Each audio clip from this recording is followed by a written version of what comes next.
Here we go. Black holes.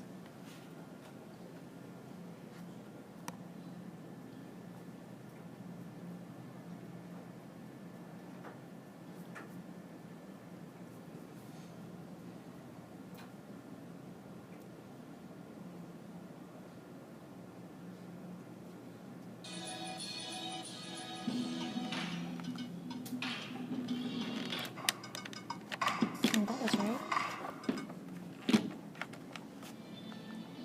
Just wasn't very loud. The Diner at the Center of the Galaxy, presented by Science at NASA. Deep in the heart of the spiral Milky Way galaxy, a hot vortex of matter swirls around a black hole more than 1,000,000 times as massive as the Sun. Many galaxies, perhaps all, contain such a monster in the middle. These supermassive black holes sustain themselves by swallowing stars, planets, asteroids, comets, and clouds of gas that wander by the crowded galactic core. NASA's NuSTAR spacecraft recently caught the Milky Way's central black hole in the act of having a snack. We got lucky and captured an outburst from the black hole during our first observing campaign, says Fiona Harrison, the mission's principal investigator at the California Institute of Technology. NuSTAR is an orbiting observatory designed to take pictures of violent, high-energy phenomena in the universe. Launched on June 13, 2012, it is the only telescope capable of producing focused images of the highest energy X-rays, produced by the remains of exploded stars and ravenous black holes. It's like putting on a new pair of glasses and seeing aspects of the world around us clearly for the first time, says Harrison. NuSTAR's sharp vision allowed it to pinpoint a burst of hard X-rays coming from the galactic center during an observing campaign in July. Lower energy X-ray observations by NASA's Chandra X-ray Observatory and infrared data from the Keck telescope in Hawaii confirmed the outburst. The Milky Way's black hole had just swallowed something. Black hole snacks are a violent process in which the meal is ripped apart by powerful tides, produced by their extreme gravity and heated to millions of degrees as they slide down the gullet of the gravitational singularity. In this case, NuSTAR picked up X-rays emitted by matter being heated up to about 100 million degrees Celsius. The observation raises the hope that astronomers will be able to help solve a long-standing mystery. Why is the Milky Way's supermassive black hole such a picky eater? Compared to the giant black holes at the centers of other galaxies, the Milky Way is relatively quiet. More active black holes tend to gobble up matter in prodigious quantities. Ours, on the other hand, is thought only to nibble or not eat at all. Asteroids could be a primary food source. One model holds that trillions of asteroids surround the Milky Way's core. Astronomers using the Chandra X-ray Observatory have indeed detected flares consistent with asteroids 10 kilometers wide, or larger, falling into the black hole. These space rocks would be about the same size as the asteroid that wiped out the dinosaurs on Earth 65 million years ago. Smaller space rocks might be falling in too, but their flares would be too weak for Chandra to detect. NuSTAR's capability to detect flares above the energy range explored in the past opens a whole new window on this problem and provides astronomers with a powerful new tool for understanding what's happening deep in the core of our galaxy. The monster's menu might soon be revealed. For more focused, energy news from the center of the Milky Way and elsewhere, stay tuned to science.nasa.gov. So it's not that the snacking is anything new. It's just that you heard him talk about a telescope that's relatively new in looking at this particular energy that is a signature for the feasting black hole, okay? So black holes, like the name implies, like, can we see a black hole? Well, no, because it won't let light out. Can't see it. But you can see matter interacting with the black hole. And in the case of eating, it's basically material that gets in what we call an accretion disk, kind of like as water goes down your bathtub drain, it kind of gets ready to go down your drain. That's kind of what happens with this material that they were talking about. So remember that actually all I'm doing, or your author is doing, is to try to kind of introduce you to stuff that's out there. Are black holes out there? Yes. I swear somebody the other day said, oh, black holes, they don't know about it. Yeah, they do, okay? All right. enough about black holes. Okay, so one of the things we talked about last week was some of those celestial objects. It's not all just stars out there. It's what might appear as a star or something, a fuzzy blob, is actually a set of stars far away called a galaxy. Okay, so this right here is Andromeda. Okay, and actually Andromeda galaxy has 2 companion galaxies. These little blobs are kind of small galaxies that are hovering, okay, other galaxies. So I switched the order of a couple slides. There's my little hint, so everybody get prepared. Okay, hopefully you're finding these slides okay though. So you need to go forward a little bit. Okay, to kind of, I thought this is a more logical way this semester to kind of throw this stuff at you. So if somebody talks about let's see, the universe, what is the universe? Well, it's kind of cool because it's not really that complicated. Everything, what's that? But it is. It is, but it isn't. That's true. In many ways, it is very complicated. But everything here, everything we can see in this room, everything we can see on Earth, everything we can see in our solar system, our galaxy, etc., falls into one of 2 categories. It's either matter or energy. That's it. Okay, so, and you probably understand the concept of an atom. Okay, so matter is made up of atoms. Okay, and energy, it's a tangible object. We kind of ignore the fact that energy is, and we're going to talk about kind of the packets of energy called photons. It is real, and just like atoms have to be conserved, so also energy photons need to be conserved. Okay, so I mentioned the word conserved, so our universe has a certain amount of matter and energy, okay? It's kind of fun because looking way near the end of the course in November, we'll be talking about how our universe started out as mostly energy, okay? The Big Bang, mostly energy. And it took a lot of energy to create matter. It wasn't atoms right away, but it took a lot of energy to create a little matter. So it's kind of been you can go back and forth between these two entities. Okay, so this is a totally new slide for you guys. I'm trying to kind of get you guys to think about how the nearest star is about 4 what we call light years. Like 4 years, the star is 4 years from us. What does that mean, 4 light years? Well, I want you to think about this. Okay, again, you guys don't have this slide. But we can use years as a distance. And I'll show you how you guys are using minutes as a distance. Okay, so for instance, if you say you're kind of driving down the highway about 60 miles per hour, it's really 55, but you can go 5 over, right? That's what my daughter told me. She's just like new at driving. She's like, oh, Mom, I can go 5 over. I'm like, dude, who's going to pay for that ticket? So say you're going 60 miles per hour, okay, and you are talking to somebody. You're not driving, okay, so you're riding, because you never drive and talk.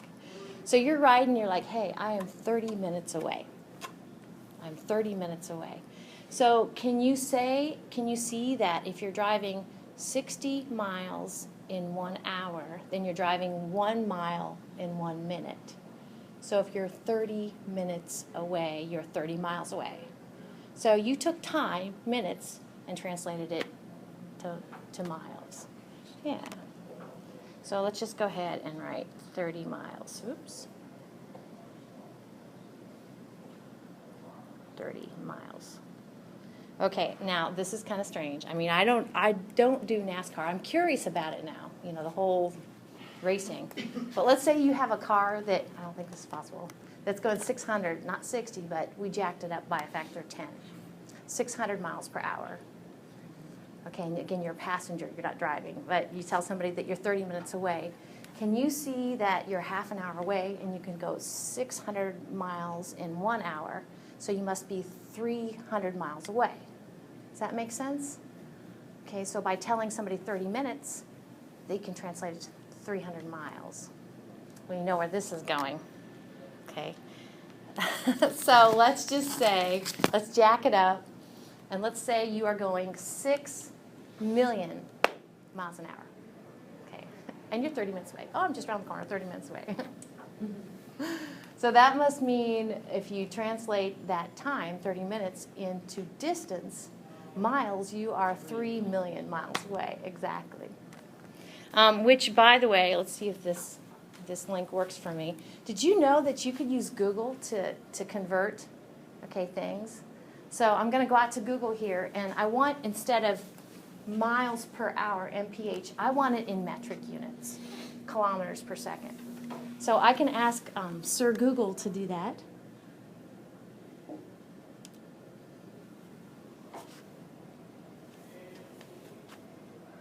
He's thinking. Okay, isn't that cool? I mean, it just like came up with, it converted 6 million miles per hour into kilometers per second. So that's about 2,700 kilometers per second. And I'll tell you why that's important. Let's round it up to 3,000. Okay, kilometers per second. Okay.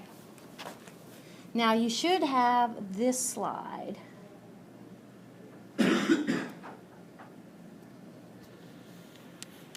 Okay. So switching gears. Now, believe it or not, and I think you believe it, when I go over here, and I know turning the switch makes electricity complete the circuit to those light bulbs, and those light bulbs are going to come on, okay? And it looks like my physically throwing the switch and electrons filling the current, the light getting, exciting those electrons around those atoms, or excuse me, the electrons exciting those electrons around the atoms, and the light photons coming to me, that all happens like this, right? Well, there's a little delay, okay? But you think it's right away. But honestly, that light energy travels at that speed, okay? So 300,000 kilometers per second. Okay, so it's even faster than the car we were just driving, okay? So light travels at that. Okay, so it's kind of neat. We have a very good example here. Our moon, coincidentally, light that's on the moon, say an astronaut's on the moon, and he has a powerful enough light to blink it. He's on the moon, he or she's on the moon, and we're over here, we want to catch those photons, we want to catch the blink. It's going to take 1 second delay for that light to get to us. 1 second delay. So, I bet you're okay with this then.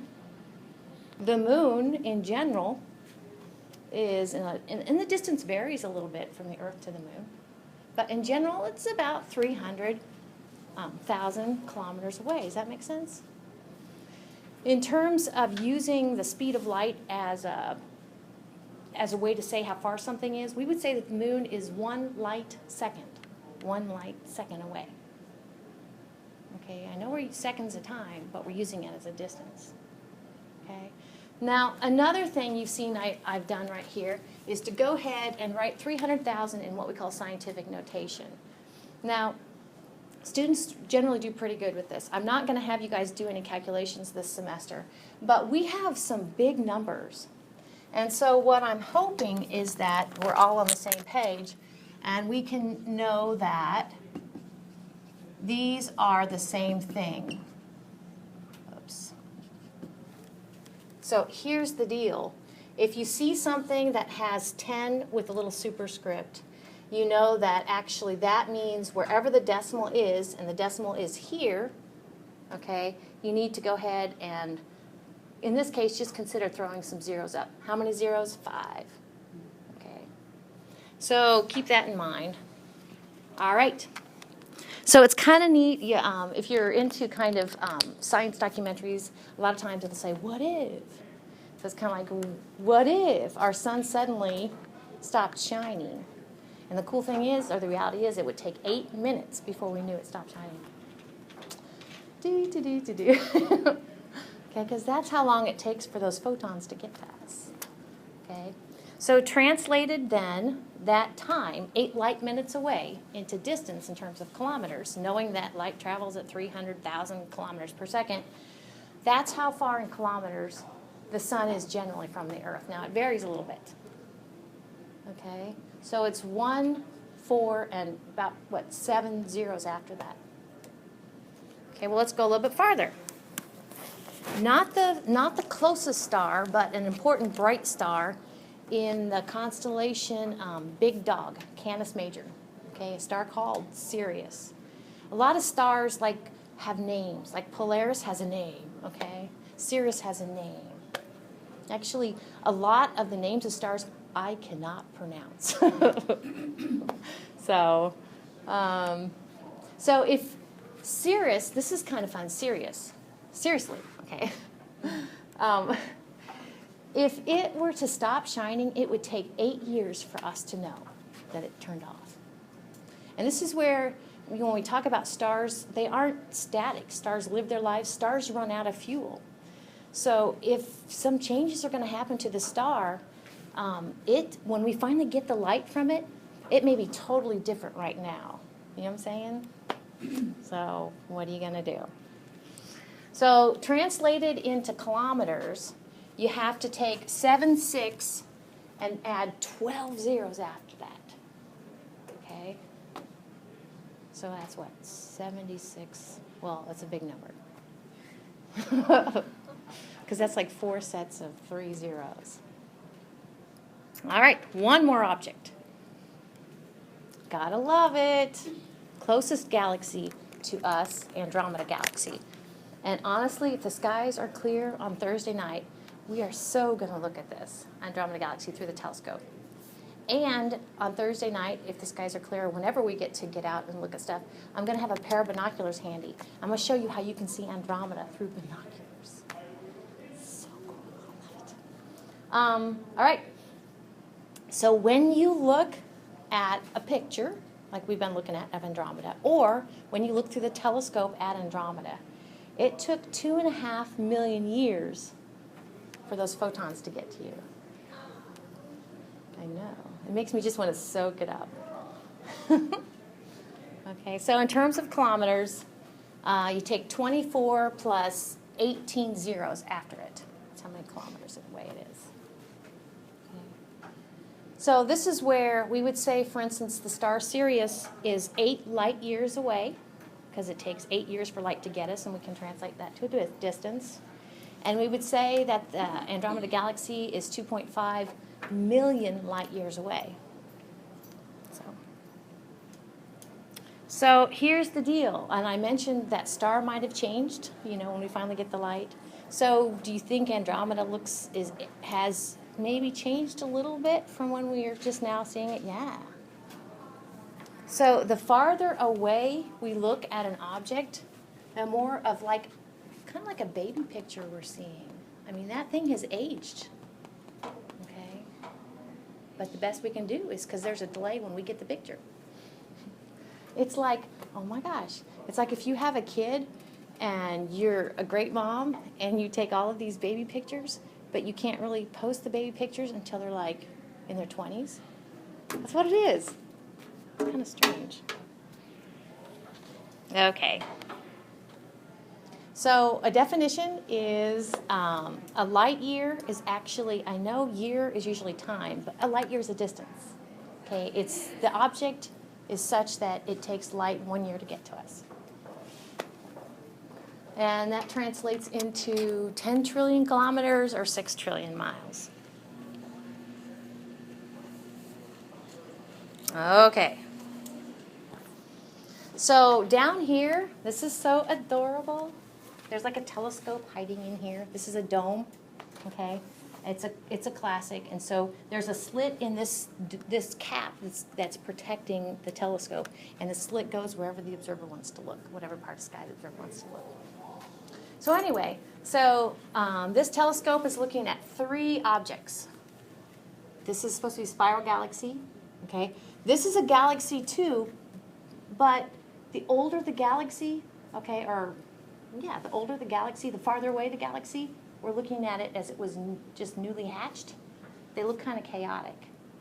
And this actually is pushing the boundaries to looking at the edge of the universe, our universe. I'm one of those, and I can talk to you about it later after I watch some more documentaries on it. But honestly, I can almost see multiple universes. And I think that that thought's getting more popular with scientists.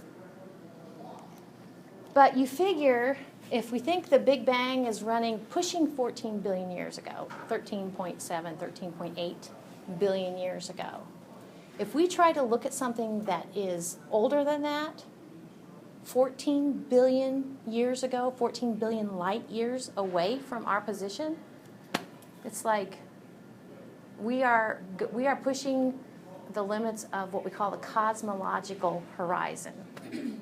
Okay, cosmological horizon. All right, I'll dim the lights again. We started out chapter 1 with a really pretty picture of little lights that were actually galaxies. So these are galaxies too. They're a little more distorted than we saw earlier. These are about generally 8 billion light years away from us. And these are generally 13 billion light years away. So I mentioned kind of the older, actually they're younger. The farther away, the more the baby picture, can you see where these look kind of blobby? 13 billion light years away. Okay, kind of switching gears. Feels like a big switch, but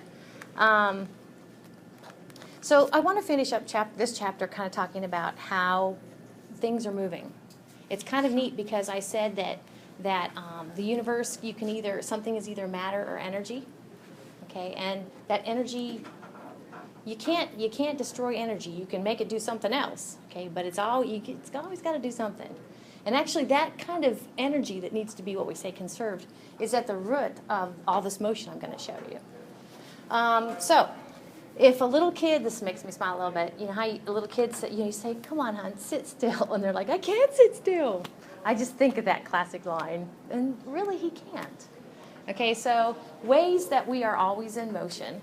One is the Earth is spinning on its axis of rotation. Okay, and I thought this was interesting, don't you? That it makes sense that as far as rotational speed, if you're at the equator, you're going a lot faster than if you go up in what we say up in latitude near the poles. Okay, your spin, you're just going less. It's kind of like if you ever were like on a merry-go-round. Okay, if you're on the edges of the merry-go-round, you're okay. If you're at the center of the merry-go-round, you're just kind of. Okay, so rotation is one way that we are always moving. Now, this slide is kind of introducing you to kind of looking at our planet orbiting the sun. That orbit we call revolution. You see the word revolves up there? Orbit, revolves, same thing. Okay, so the Earth orbits or revolves about the sun. Okay, I'm going to go ahead and highlight right now we said a light year is one way to say how far away something is. A much closer distance is an AU. I'm going to go ahead and spell it out. I'll spell it up here so it'll look better. AU stands for astronomical unit. And it's another distance, okay? But it's a lot less than a light year. Okay. An AU stands for astronomical distance. Okay, and as it's drawn here, you see this is one AU. Okay, so as my hands, I'm pointing from this distance between the sun and the Earth. Since we're so important, okay, we are. Now this distance changes a little bit, but 1 AU has a certain value. All right, what else we got? We'll be talking more about this coming up too, that the Earth's axis of rotation is tilted. So in here we have a yardstick, which works pretty well. Okay, if this is the axis that the Earth is spinning on, this is the North Pole, that's the South Pole. And I do this a few times in the semester. The trash can is the sun. Okay, and north is that way? Good. So for this semester, the clock is going to be Polaris, the star Polaris. So I'm going to kind of go over here, maybe even. Okay. So the Earth's axis of rotation is tilted at an angle of 23.5 degrees.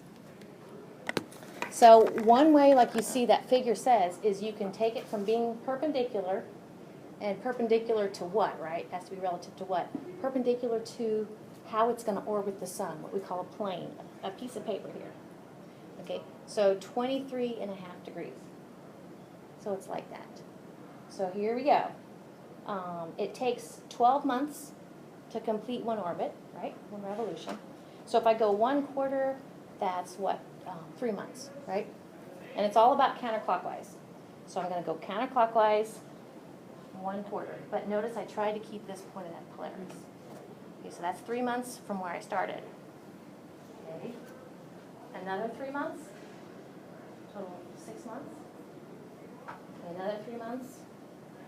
And another 3 months. But I tried to keep this pointed there. So what I just did was a year. Okay, so the Earth's axis of rotation is tilted. And that's why we have seasons. Talk more about that.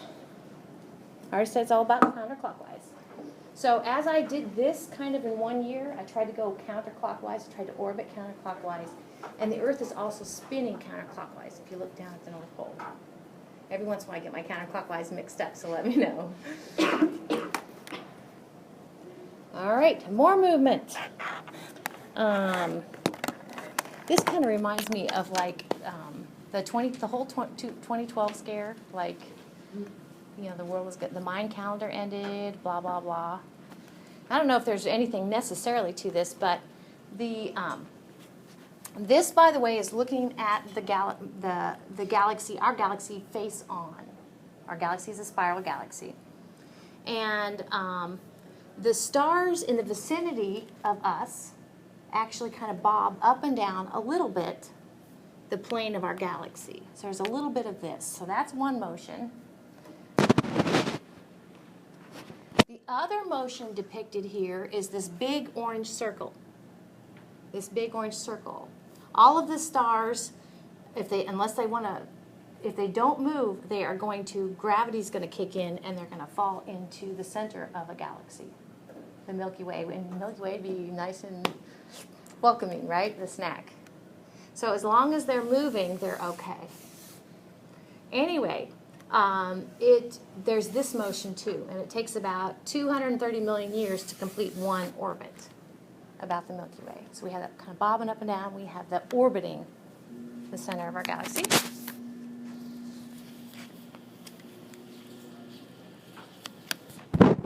Okay. So I mentioned that we have to keep moving. Okay, it's kind of like I think we as human beings need to keep moving at any age, if at all possible. So that motion of the stars is an indication of what sort of mass we have, what sort of mass we have going on. How fast we go is an indication of the matter that's influencing our movement. Okay? And so we'll be talking more about this, and it's not just our galaxy which stars are moving like that. All galaxy stars are moving like that. And in our galaxy and other galaxies, what we found out is that based upon the movement, there actually is definitely more matter there influencing the movement than we can see from the stars. So let me go ahead and mark a few regions. Okay, this right here, does it look kind of like an edge? Okay, that's what we call the disk. Okay, I can't read that very good. Let's see if I can pick a different color. Okay, that actually is what we call the disk of the galaxy, the Frisbee part. We're looking at it not face on, but now we're looking at it edge on. And we have above, we have a halo region, and below we have the halo region.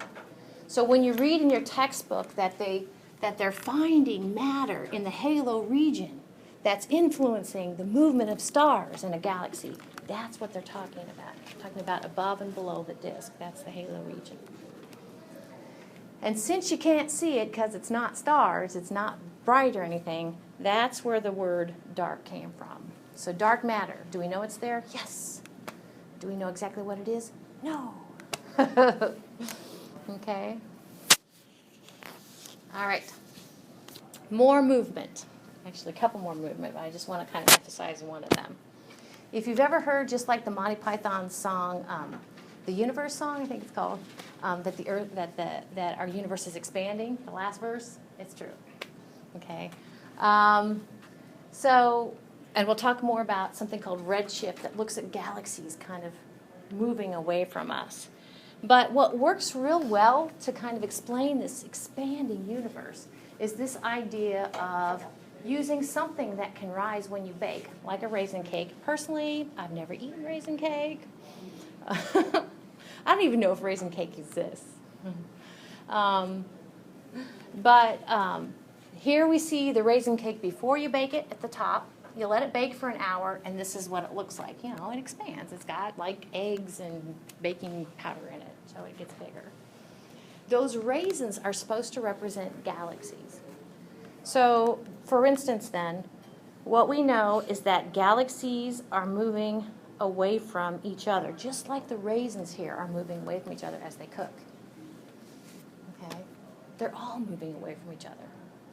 Okay, the universe would be like the cake is expanding. And it relocates the galaxies, raisins, as they go. I don't know if you remember, but I said that our Milky Way galaxy is a member of a group of galaxies called the Local Cluster. Okay? And so actually, quite kind of nicely, your author calls it the local raisins. That would be us. Okay? So basically, after baking, which is 1 hour, we see, for instance, this first raisin, within 1 hour, has moved, changed its 2 centimeters. Okay, so a change of 2 centimeters, then it was moved 2 centimeters a meter, 2 centimeters an hour. Let's go over to raisin 3, which would be another galaxy. Okay, and it actually has moved 9 centimeters. Nope, sorry, displaced 6 centimeters. Okay, so one of the things that we see is that galaxies that are further from us are like that third raisin. They're moving faster than galaxies that are closer to us. And that's consistent with the universe is expanding. It makes sense. That's what you would expect to see. Okay. Almost. One last slide. So while I'm thinking of it, remember when your unit exam comes, I'm going to kind of give you a review sheet to kind of give you hints over what type of questions, what concepts, to focus on, exactly. And so one of the things I pick out from this chapter is to ask you questions about motion. Okay, so this kind of summarizes all the motion that we talked about. Okay, so the top one is depicting the Earth spinning on its axis. We call that rotation. The next one is depicting the Earth orbiting the sun. We call that revolution. Okay, all sorts of motion. The next one is the kind of bobbing up and down of our star within its neighbors. The next one is the moving. It doesn't want to get turned into a snack for the black hole. Okay, this motion.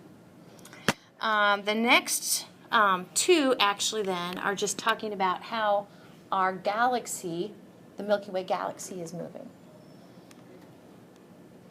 Okay, so the expanding universe is the end.